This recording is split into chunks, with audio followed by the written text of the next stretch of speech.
सुनाने वाला हूं उसमें आपको सीधे सीधे तौर पर कुछ ऐसे तरीके पता चलेंगे, कुछ ऐसी परिस्थितियां पता चलेंगी जहां पे आपको। वह लड़का एक बार एक बौद्ध भिक्षु के पास पहुंचा। वो काफी परेशान लग रहा था और उसने बौद्ध भिक्षु से जाकर पूछा कि हे महात्मा, मैं अपने आप से परेशान हूं, अपने आप से दुखी हूं। बाहरी रूप से मुझे कोई दुख नहीं है, मैं धन धान्य संपन्न हूं, मुझे कोई शारीरिक रोग भी नहीं है, लेकिन मैं खुद से परेशान रहता हूं, अपने मन से परेशान रहता हूं। अक्सर मेरी बातों को मेरा कोई भी दोस्त गंभीरता से नहीं लेता है और ना ही मेरे परिवार के लोग मेरी किसी बात को गंभीरता से लेते हैं। मैं जो कुछ भी सलाह देता हूं या तो वह उसे मजाक में उड़ा देते हैं या फिर उसे गंभीरता से लेते ही नहीं है। मेरी बातों को कोई गंभीरता से क्यों नहीं लेता है? क्यों मेरी बातों पर कोई अमल नहीं करता? क्यों मेरी बातों में कोई रुचि नहीं दिखाता? क्या कारण है? को दूर करें। यह सुनकर बौद्ध भिक्षु ने कहा कि आज सुबह मैं चालित ध्यान करके वापस आ रहा था। रास्ते में कुछ कौवे कांव कांव कर रहे थे और वहीं पर जब मैं चलता हुआ कुछ दूर आया तो मुझे एक मोर की मधुर आवाज सुनाई दी। ये सुनकर अचानक मेरे मन में ख्याल आया कि कौवे कितना कांव कांव करते हैं, कितना बोलते रहते हैं, लेकिन कोई भी प्राणी कौवे की आवाज को पसंद नहीं करता। मोर हमेशा सही परिस्थिति के हिसाब से बोलता है। जब भी बारिश होने वाली होती है और बादल गरजते हैं, मोर अपनी मधुर आवाज में गाता है जो सभी को प्रिय होता है, सभी को अच्छा लगता है। ऐसे ही अगर इंसान सही परिस्थिति के हिसाब से सही शब्द बोले, सही वाणी बोले, तो वही वाणी दूसरों के लिए संगीत हो जाती है, संगीत बन जाती है और दूसरे लोग तुमसे सम्मोहित हो जाते हैं और वहीं पर तुम्हें सब लोग गंभीरता से लेने लगते हैं। और दूसरी तरफ अगर तुम यूं ही बेफिजूल ऐसे ही बोलते रहते हो, बिना किसी बात के बोले चले जाते हो, तो फिर तुम्हें कोई गंभीरता से नहीं लेता। तुम उस कौवे की भांति हो जाते हो जिसकी वाणी कोई पसंद नहीं करता और बाद में तुम्हें दुख होता है कि तुम्हें कोई गंभीरता से क्यों नहीं लेता। इसीलिए अपने शब्दों को बेहद बुद्धिमानी के साथ इस्तेमाल करना सीखो। अगर तुम नहीं सीखोगे तो समाज में तुम्हें कोई सम्मान। युवा लड़का बोला कि हे महात्मा, मैं जानता हूं कि मैं ज्यादा बोलने की बीमारी से ग्रस्त हूं, मुझे इतना नहीं बोलना चाहिए, लेकिन मैं अपने आप पे काबू नहीं रख पाता और ना ही मैं इतना बुद्धिमान हूं कि मैं अपने शब्दों को नाप तोल कर बोल सकूं। मैं तो किसी से बात करते वक्त इतना सोचता भी नहीं कि मुझे अपने शब्द किस तरह इस्तेमाल करने हैं। कृपया करके कुछ ऐसी परिस्थितियां बता दीजिए जहां पर मुझे कम बोलना है या फिर बोलना ही नहीं है, हमेशा चुप रहना है। अगर आप मेरा ऐसे मार्गदर्शन कर सकते हैं तो मेरा जीवन आसान हो जाएगा और मुझे ज्यादा दिमाग या अपनी बुद्धि लगाने की भी जरूरत नहीं पड़ेगी। ये सुनकर बौद्ध भिक्षु ने मुस्कुराते हुए कहा कि बेटा, वैसे तो इंसान को हर परिस्थिति में सोच समझकर ही बोलना चाहिए, लेकिन अगर वो हमेशा होश में नहीं रह पाता है, ध्यान में नहीं रह पाता है, तो मैं तुम्हारे दैनिक जीवन की कुछ ऐसी परिस्थितियां बता रहा हूं जहां पर तुम्हें हमेशा चुप रहना है। अगर तुम ऐसी जगहों पर कुछ बोलोगे तो जहां तुम्हारा अपमान ही होगा या फिर तुम्हें कोई गंभीरता से नहीं लेगा।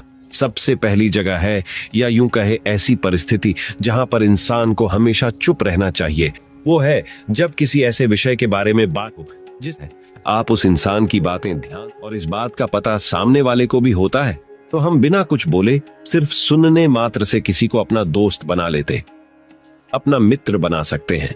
इस बात को हमेशा ध्यान में रखना। चुप रहना चाहिए वो है खाना खाते वक्त। खाना इंसान को हमेशा चुप रहकर खाना चाहिए, मौन रहकर खाना चाहिए।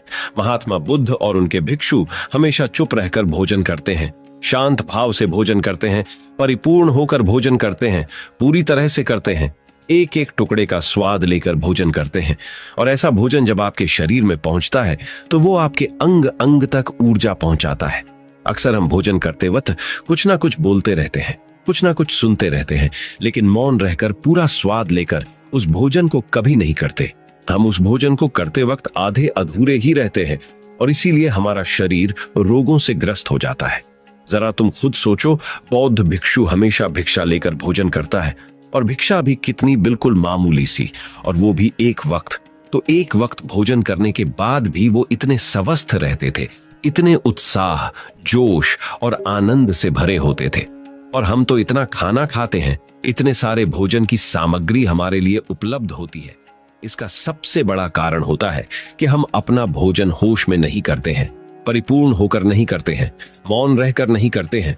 इसीलिए अपना भोजन हमेशा मौन रहकर ही करो, तीसरी जगह जहां पर अगर आपने चुप रहना सीख लिया तो इसका मतलब यह है कि आपने अपने ऊपर विजय हासिल कर ली। जी हाँ, गुस्से में शांत रहना या चुप रहना इतना आसान नहीं होता है। अक्सर हम गुस्से से भरकर कुछ ऐसे शब्द या अपशब्द बोल जाते हैं जिसका पछतावा हमें हमेशा बाद में होता रहता है। लेकिन जुबान से निकला हुआ शब्द वापस नहीं हो सकता, उस शब्द को मिटाया भी नहीं जा सकता। अब वो जिंदगी भर हमारे दामन से जुड़ चुका है और वो गुस्से में बोला गया। अब शब्द हमारे मन को समय समय पर बेचैन करता रहता है, दुखी करता रहता है। लेकिन गुस्से के वक्त चुप रहना सीखना भी एक बहुत बड़ी कला होती है। गुस्से में आदमी का अपने ऊपर काबू कहां रहता है, अपनी इंद्रियों को वश में कहां रख पाता है। इसीलिए इस कला को आप तभी सीख सकते हैं जब आप गुस्सा भी होश में रहकर कर पाए। जब भी आपको गुस्सा आए, आपके दिमाग में सिर्फ एक ही बात आए कि मुझे चुप रहना है, मुझे किसी से कुछ गाली गलौच नहीं करना, किसी को कोई अपशब्द नहीं बोलना। और जब ये विचार गुस्से के साथ जुड़ जाता है और धीरे धीरे ये काबू में करना सीख जाते हैं। जब भी कभी गुस्सा आए तो किसी को कुछ बोलने की बजाय कुछ शारीरिक व्यायाम करना शुरू कर। चलना, भागना, दौड़ना, जिम करना, कुछ भी। आप ऐसा व्यायाम कर सकते हो जिसमें आपका शरीर थक जाए। आप पाएंगे कि जब आपका शरीर थक जाता है तो आपका मन भी शांत हो जाता है। आपने उस गुस्से की ऊर्जा को एक सकारात्मक रूप दे दिया। और यही बुद्धिमान व्यक्ति की पहचान होती है, जो दूसरों के तानों से भी अपना घर बना लेता है, अपनी कामयाबी के रास्ते निकाल लेता है। वही सच में बुद्धिमान आदमी है। जो जहर को भी दवा बनाकर इस्तेमाल करना सीख जाए, वही असली बुद्धिमान होता है। चौथी जगह जहां आप चुप रहेंगे तो आपके लिए वही सबसे ज्यादा बेहतर होगा, वही आपको सम्मान दिलाएगा। चौथी जगह है जब चार लोग आपस में बैठकर बातें कर रहे हो, कोई बैठक कर रहे हो। तो वहां पर जब चार लोग बात कर रहे होते हैं तो चारों लोग एक साथ तो बात कर नहीं सकते। एक बार में एक व्यक्ति बोलेगा और तीन सुनेंगे, तभी वो बैठक कामयाब हो पाएगी, तभी वो चर्चा सही रूप में आगे बढ़ पाएगी। लेकिन अगर कोई आदमी ऐसा बैठा हुआ है जो बीच में ही दूसरे की बात काटकर अपनी बात को ऊपर रखना चाहता है, तो ऐसे में वो चर्चा या वो बैठक आपको कहीं नहीं पहुंचाएगी और चारों लोगों के बीच आप सबसे मूर्ख कहलाओगे। अगर आपको अपनी बात कहनी है तो सामने वाले को अपनी बात पूरा करने दो, उसके बाद या फिर कहीं अच्छे आदमी की पहचान होती है। और आखिरी जगह, अगर हमारे माता पिता हमें कुछ कह देते हैं, हमारे बड़े बुजुर्ग हमें किसी बात पर डांट देते हैं या हमें थप्पड़ भी मार देते हैं, तो ऐसी जगहों पे आपका चुप रहना ही उनके प्रति सम्मान दिखाएगा, उनके प्रति आदर का भाव व्यक्त होगा। अगर आप उनके सामने उनका विरोध कर देते हैं, उनका प्रतिरोध कर देते हैं, तो वो गुस्सा तो थोड़ी देर बाद शांत हो जाएगा, लेकिन वो कही गई बात, वो विरोध किया हुआ शब्द या फिर कुछ भी उल्टा सीधा हमेशा आपके मन को सताएगा और आपके माता पिता को हमेशा यही लगेगा कि आज ये हमारी इज्जत नहीं करता, आज ही हमारी बात नहीं मानता, क्योंकि ये कमाने लग गया है, ये बड़ा आदमी बन गया है। ऐसी ऐसी बातें उठेंगी। ऐसी जगह पे आप मौन रहिए, चुप रहिए, कुछ मत बोलिए, अपने गुस्से को अपने अंदर ही पी लीजिए, कुछ व्यायाम कर लीजिए, भाग लीजिए, दौड़ लीजिए, आपका मन अपने आप शांत हो जाएगा। आखिर में बौद्ध भिक्षु ने अपनी बात को खत्म करते हुए कहा कि कम शब्दों में अपनी भावनाओं को उतारना सीखो। शब्द हथियार की तरह होते हैं। बोलो तो होश में बोलो, ध्यान में बोलो। जीवन शैली ऐसी बना लो कि आप जब भी बोलो पूरे होश में रहकर बोलो, पूरे आनंद के साथ बोलो, पूरे प्रेम के साथ बोलो। ऐसी वाणी बोलो जो दूसरे के दिल को ठंडक पहुंचाती हो, दूसरे के मन को भी शांत कर देती हो, और वो तभी संभव है जब आप प्रतिपल होश में रहकर बोले। इसके बाद वो युवा लड़का उनको प्रणाम करते हुए अपने घर वापस लौट गया। अब हम आपको बताएंगे कि शांत रहने के क्या क्या फायदे हैं। तो चलिए शुरुआत करते हैं कि अंतर्मन की आवाज, जिसे सुनने से आपके जीवन की आधी परेशानी का समाधान मिल सकता है। वैज्ञानिक प्रमाणों के अनुसार यह हमारे स्वास्थ्य के लिए बहुत अच्छी बात है लेकिन शांत रहना ब्लड प्रेशर कम कर सकता है, एकाग्रता और ध्यान में सुधार ला सकता है, परेशान करने वाले विचारों को शांत कर सकता है, मस्तिष्क के विकास को बढ़ावा दे सकता है, कोर्टिसोल को कम कर सकता है, अंदर की रचनात्मकता को बढ़ावा मिलता है, अच्छी नींद को बढ़ावा।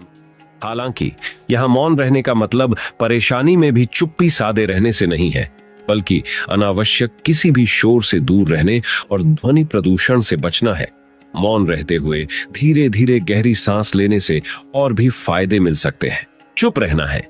अनेक समस्याओं का हल, तनाव घटाने और एकाग्रता बढ़ाने के लिए हम आपको अब 9 फायदे बनाएंगे। मेडिटेशन और ध्यान लगाना खुद को शांत करने और तनाव घटाने का एक बेहतरीन तरीका है। आपने ध्यान दिया होगा कि हर धर्म और संस्कृति में शांत और मौन रहने को महत्व दिया गया है, चाहे आप इसे धार्मिक नाम दें या जीने का एक तरीका माने। लेकिन दिन भर में कुछ समय तक शांत रहना, आप कई साइकोलॉजिस्ट भी कॉन्फिडेंस बढ़ाने, कंसंट्रेशन बढ़ाने, मन की शांति और पॉजिटिव थिंकिंग के लिए कुछ मिनट मौन धारण करने की सलाह देते हैं। जब हम कुछ समय मौन या चुप रहते हैं तो हमें खुद से बात करने का मौका मिलता है। हम चिंतन मनन करते हैं, जिससे हमारा मन शांत होता है, दिमाग रिलैक्स रहता है और हमारा दिमाग नई ऊर्जा और विचारों से भरता है। चलिए आपको बताते हैं चुप या मौन रहने के 9 फायदे। पहला फायदा, दिमाग बेहतर काम करता है। एक रिसर्च के मुताबिक अगर हम दिन भर में कुछ मिनट शांत रहते हैं तो हमारा दिमाग रिचार्ज होता है और बेहतर काम करता है। इसके लिए दिन भर में सिर्फ 3 मिनट चुप रहने से शुरुआत करें। ऐसा करने से आप देखेंगे कि आपका दिमाग ठंडा तो रहता ही है, आपके व्यक्तिगत रिश्तों में भी सुधार होता है। दूसरा फायदा, तनाव वाले हार्मोन नियंत्रित होते हैं। आज के दौर में हर तरफ शोर ही शोर है। इसकी वजह से दिमाग में तनाव पैदा होना लाजमी है। ऐसे में अगर आप हर रोज कुछ देर मौन रहने की प्रैक्टिस करते हैं, लेवल में कमी आती है। इससे आपका दिमाग शांत होता है, गुस्सा नियंत्रित रहता है और तनाव बढ़ाने वाले हार्मोन्स का लेवल घटता है। तीसरा फायदा, ब्रेन सेल्स बनती है। अक्सर तनाव, स्ट्रेस, एंजाइटी और लगातार बोलते रहने और शोर शराबे के चलते हमारे दिमाग की कोशिकाएं मरने लगती हैं। ऐसे में कुछ देर मौन रहने से हमारे दिमाग की सेल्स दोबारा बनती है और उनका पुनः निर्माण हमारे दिमाग की शक्ति बढ़ाता है। इससे हमारी एकाग्रता बढ़ती है और दिमाग तेज होता है। चौथा फायदा, क्रिएटिविटी बढ़ती है। जब हम दिन भर की उलझनों में उलझे रहते हैं, इस वजह से हम शांत होकर सोचने समझने की क्षमता खोने लगते हैं। इस वजह से हमारी क्रिएटिविटी खत्म होने लगती है। जब हम कुछ देर मौन रहते हैं तो हमारे दिमाग की नई नई क्रिएटिविटी उभर कर सामने आती है। हमें सोचने समझने और सुनने की क्षमता बढ़ती है और हम कुछ नया कर पाते हैं। पांचवा फायदा, परिस्थितियों का सामना बेहतर ढंग से करते हैं। एक रिसर्च में पाया गया है कि जो लोग मौन रहने की आदत डालते हैं वो मुश्किल और तनावपूर्ण परिस्थितियों से बेहतर ढंग से निकल पाने में सक्षम होते हैं। इसकी वजह यह है कि मुश्किल परिस्थिति में वो अपना आपा नहीं खोते और लॉजिक के साथ सोचने की काबिलियत रखते हैं। इस कारण वो परिस्थितियों का बेहतर सामना कर पाते हैं। एक्सरसाइज, हमारे शरीर का सबसे जटिल हिस्सा दिमाग होता है। ये पूरे शरीर को चलाता है और ये हमारे सभी इमोशंस को कंट्रोल करता है। ऐसे में जरूरी है कि हम अपने दिमाग को भी व्यायाम करवाएं। जिस तरह शरीर को मजबूत बनाने के लिए शारीरिक व्यायाम जरूरी है, उसी तरह दिमाग को मजबूत बनाने के लिए उनकी ताकत बढ़ाना जरूरी है। मौन रहना दिमाग के लिए एक व्यायाम जैसा ही है और इससे दिमाग की मांसपेशियां तंदुरुस्त रहती हैं। सातवां फायदा, पॉजिटिव विचारों का संचार। मौन रहना हमारे दिमाग को पॉजिटिव विचारों से भरता है। जब हम दिमाग को बाहरी शोर शराबे से दूर करते हुए कुछ समय खुद पर केंद्रित करते हैं तो हम अपने आसपास की अच्छाइयों को बेहतर ढंग से देख और समझ पाते हैं। इसके साथ ही हम अपने आसपास और खुद के भीतर की अच्छाइयों को अप्रिशिएट कर पाते हैं। समझना, अपने भीतर झांकना और अपने बारे में समझना एक बेहतरीन प्रैक्टिस है। आठवां फायदा, एक अच्छे श्रोता और समीक्षक। चुप रहना और कुछ समय तक खुद को स्थिर रखना आपको एक अच्छा श्रोता और समीक्षक बनाता है। ऐसा इसलिए क्योंकि जब आप चुप रहते हैं तो आप बोलने की बजाय अधिक से अधिक सुनते हैं और उसका विश्लेषण कर पाते हैं। इससे आप पूरे तर्क और वितर्कों को जानने के बाद सही फैसला ले पाते हैं। आप सभी पक्षों को सुनते, समझते और डिसीजन ले पाते हैं। चुप रहना आपके दिमाग को शांत करता है और आपको लॉजिकल समीक्षक बनाता है। 9वां फायदा, कैसे रखें खुद को। कुछ मिनटों के लिए मौन रहने के लिए लोग बहुत तरीकों का सहारा लेते हैं। कुछ भगवान के नाम का जाप करते हैं, कुछ आपके कृत्यों का विश्लेषण करते, वहीं कुछ लोग माइंडफुलनेस प्रैक्टिस